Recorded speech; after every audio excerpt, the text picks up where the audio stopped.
You and I have known each other now for a long time. In fact, the longest relationship of our two countries that any president and president has had. And that's, to me, an honor. When there were difficulties, we worked it out. I would call you, and you would call me, and whenever we had a problem, people don't know, whenever we had a problem, we worked it out very quickly.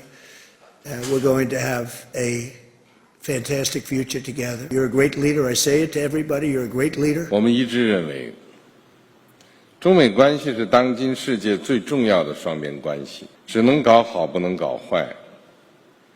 两国合则两利，斗则俱伤，应该成为伙伴而不是对手。我们同意构建中美建设性战略稳定关系，推动中美关系稳定、健康、可持续发展，为世界带来更多和平、繁荣、进步。 So there were plenty of pleasantries at the summit, but behind closed doors there were some points of contention between the two leaders. Donald Trump was very eager to keep the focus on trade and tech, but China made it clear its top priority is Taiwan. It was interesting to see that the very first thing Chinese state media reported out of that closed door meeting was that President Xi had told President Trump that if the Taiwan issue was managed well, then the US and China could have good relations. But he said if it's not managed well, then they could collide, or in his words, even come into conflict. The US is by far the single largest supplier of weapons to Taiwan, and we were expecting President Xi to use this meeting as an opportunity to pressure Donald Trump into either delaying or even diminishing future arms sales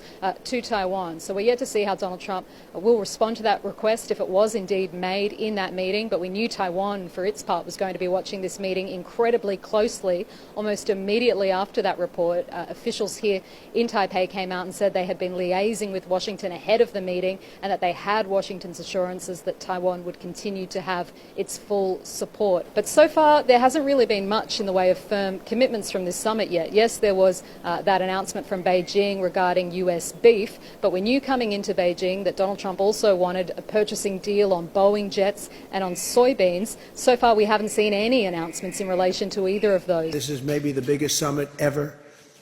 They can never remember anything like it.